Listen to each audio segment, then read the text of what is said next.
This man, who is currently recording a huge number of views, seems somewhat awkward when he speaks. I can't get it off. Man, there's a turtle in here somewhere. This man is Michael J. Fox, the star of Back to the Future. What happened to this man who gave us a worldwide hit and then disappeared from the movie world? The biggest reason for Michael Fox's success is his short height. He was not small for a man, but much smaller than women his age. As a child, when he played outside with his younger brother, adults would ask if they were twins, even though his brother was 3 years younger. In this photo, taken when he was in the 5th grade, you can see that he's much smaller than boys his age next to him, as well as girls sitting in the front row. Because he was so small, some people did terrible things to him. Some people made fun of him, such as by sticking him in a locker because he was just the right size, or by purposely looking around when he was right in front of them because they couldn't see him because he was too small. But Michael was an unflinchingly optimistic character. Even when he was bullied, he didn't mind and acted cool. He sometimes even made self-deprecating jokes about his short height, making the bullies burst out in laughter. Before he knew it, he had become popular. When this kind of relationship becomes stable, he begins to act on one of his dreams, which is to get a girlfriend. Because he is much smaller than girls his age, no one saw him as a man until he reached high school. He was overcome with fear that if things continued this way, he would end up going to the graduation dance, the highlight of high school life, alone and without a partner. And so he joined the drama club, which had a male-to-female ratio of nearly 1:9. Michael couldn't let this golden opportunity pass him by, so he showed off his unique, confident charm in front of the ladies, but failed. The girls simply loved him like a little brother. Furthermore, even in the roles he played in the drama club, the cool male roles were played by girls. And because of his short stature, he was only able to play the child roles in fairy tales. Still, he held on to a glimmer of hope, and while he was active in the drama club, he tried to appeal to girls somehow. It was his drama club teacher who became interested in him. One day, the drama teacher brought him a newspaper with an ad for an audition that was perfect for him and encouraged him to give it a try. The ad said they were looking for 12-year-olds. At that time, the teacher said, "There was no other 12-year-old in the world as smart as you.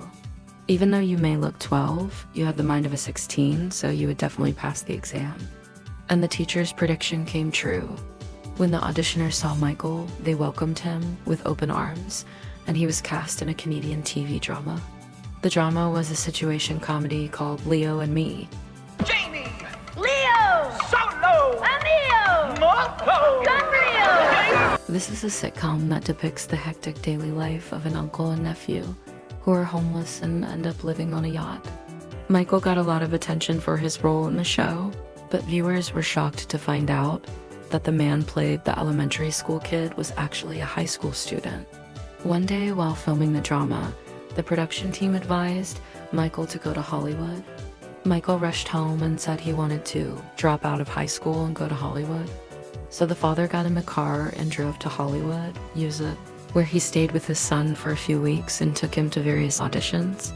His father was relieved to see his son quickly land several roles and walked away. However, as he begins spending time alone, Michael begins to encounter unexpected problems.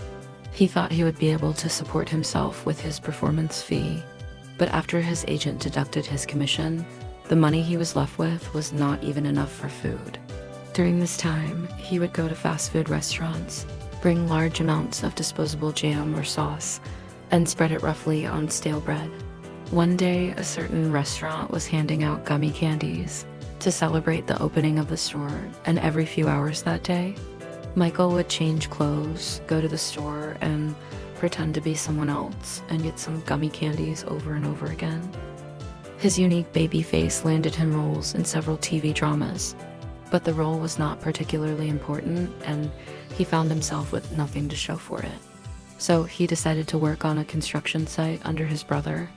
However, just before returning to his hometown, he appeared in what he thought would be his last drama, and it ended up changing his fate. It was a situation comedy called Family Ties. Here, he played a 17-year-old high school student at the age of 22.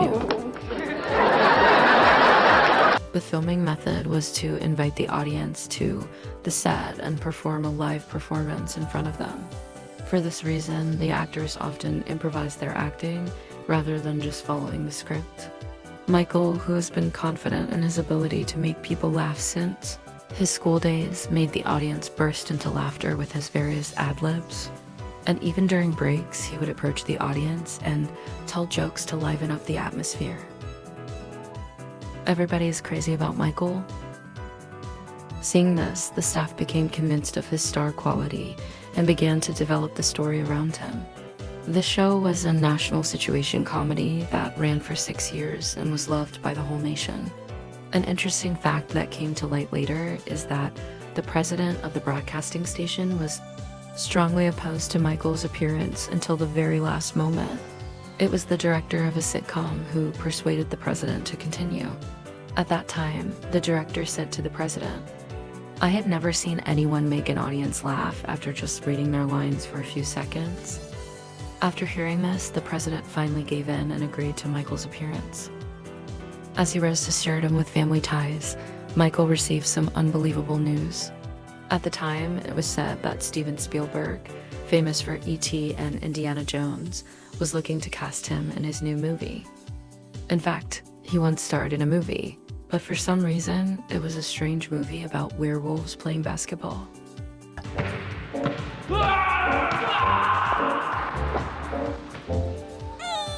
A film made by Steven Spielberg couldn't be more appealing, but the problem was timing. At the time, Michael was filming season 3 of Family Ties, and Steven Spielberg contacted the broadcasting station directly, pleading with them to remove Michael from their schedule. After learning all this, Michael made a decision that was not easy. This meant doing 2 shoots in parallel at the same time. He shot Family Ties from 9 a.m. to 6 p.m., then filmed a movie from 7 p.m. until just before sunrise. For 2 months, he managed to endure by lying down and sleeping for just 1 hour a day, dozing off in between. This movie, which has many scenes shot at night, is the legendary movie Back to the Future. This work has become the Bible of time travel and has been well received for its detailed development across all 3 installments. The first film achieved the feat of earning 20 times its production cost. Looking back at it now, it's fun to see what the 2010s would be like based on the 1980s. Flying cars, fueled by food waste, adjustable clothing. An anti-aging plastic surgery that can restore youth. Many technologies have emerged that are still not yet commercially available in 2024. There have been quite a few that have actually been successful in predicting the future. Drone photography, unmanned stores, fingerprint payment systems, etc. have become quite commonplace in modern society. But the thing that got the most attention was the board that Michael was riding. The concept of a skateboard that floats in the air excited many people in the 80s. Since the principle is to float using magnetic attraction with the ground, it was a very specific setting that it would not work on water. Back to the Future has left an incredible legacy, with Michael's character gaining worldwide popularity. In fact, when the broadcasting station first refused their request to remove Michael from the schedule, the Back to the Future production company was reluctant, but instead cast an actor named Eric Stoltz. However, the longer filming continued, the more Michael Fox's comical acting style crossed their mind. And in the end, even though more than half of the filming had been completed with Eric Stoltz as the lead, they discarded all of the previous shots and asked the broadcasting company again to allow Michael to appear. At the time, rumors were circulating that Michael was dating the actor who played his co-star in season 4 of Family Ties. The rumors started because the two looked so well matched in a sitcom. How surprising! Michael ended up marrying that woman. But at this dreamy point, having accomplished everything in both work and love, Michael received some unexpected news. The incident dates back to the filming of Back to the Future. It was during the filming of this guitar scene which later became a famous scene. After plucking the guitar strings for a while, he suddenly felt a strange sensation, as if his fingers were no longer moving the way he wanted them to. At the time, he thought it was because it had been so long since he last played the guitar, and his hands were not used to it. But after a while, Michael realized something was wrong with him in bed. He saw something moving in front of him and thought it was an insect, so he waved his hand in the air to shoo it away, but was shocked to discover that it was actually something that was trembling at that very moment. It was his own little finger. It was moving on its own against his will. After a few days of these symptoms, Michael went to the hospital, and he was told that he would be unable to work within the next 10 years. The name of the disease is Parkinson's disease, a chronic disease in which the body gradually stiffens. Since it is incurable and usually affects older people, Michael had a hard time accepting this fact. He couldn't accept the facts and grabbed the doctor, asking repeatedly in a trembling voice, I'm only in my 20s. Is this really true? The timing was brutal for him, as he was at the peak of his career with Back to the Future. Why is life so cruel? In the same year that he was diagnosed with Parkinson's disease, Michael also lost his own father to a heart attack overnight. Screamed, "The world is terrible." From that day on, Michael became a completely different person. He gradually stopped laughing and would get drunk and go to bed, as sleep was the only way he could escape from his gloomy thoughts. Losing my health and my family just when I had achieved my dream of becoming a superstar was a reality that no sane person could bear. The most painful thing was knowing that within 10 years my body would freeze, but feeling powerless because there was nothing I could do to stop it. Even the money, which seemed so great, was of no use. His wife was his support. Michael didn't tell anyone about his illness except his family, but when his wife found out about his illness, she hugged him and said, "I love you and only you, whether you're sick or well." One day, something happened that shocked Michael. That day too, he drank alcohol to forget everything, and the moment he woke up, he found his wife holding her breath and crying on the sofa. Michael was surprised by his wife's tears and pretended to be asleep, watching her with narrowed eyes. It was then that he first realized how difficult his wife's days were just as much as his. From that day on, he continued to work energetically for several years, starring in a sitcom called Spin City, without succumbing to his illness. The sitcom was also filmed in a way that made it seem as if he was giving a lecture in front of an audience. This series has continued for 4 seasons, and its popularity shows no signs of slowing. But the disease was ruthlessly and rapidly worsening. Then, not just his fingers, but his whole left hand started to tremble. He tried to hide the trembling by fiddling with something in his left hand or putting his hand in his pocket during filming. But the symptoms became more and more severe, and his whole arm began to shake. Eventually, Michael realized that the day had finally come, and after 7 years, he revealed the truth about his illness to the world. Michael's confession of his illness sent shockwaves through American society. Every newspaper on the street was covered with Michael's face. On the one hand, it was a relief to have the secret out in the open, but on the other hand, Michael thought that his time as an actor was over for good. The next day, he was to head to the set, where he had a strange experience. He was feeling significantly better than before. Once the burden of trying to hide his symptoms on set was gone, he felt a sense of peace of mind, and his symptoms improved. For the first time in 7 years, Michael was finally able to stand in front of the camera looking comfortable.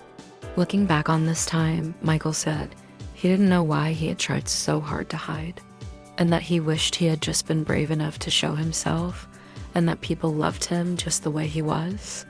As the public's overwhelming support continued, Michael felt even more courageous and decided to continue acting. He played a variety of roles, including sick characters, because he believed there were roles that only he could play. For example, he played a lawyer in the courtroom drama, The Good Wife, which ran for 4 seasons. By the way, Your Honor, I'm dying. My current situation gives me a unique view on life. However, he didn't just perform serious scenes. He also showed his characteristically funny side. and even used his own physical condition as a joke, showing off his typical Michael-like humor. What the hell? Parkinson's.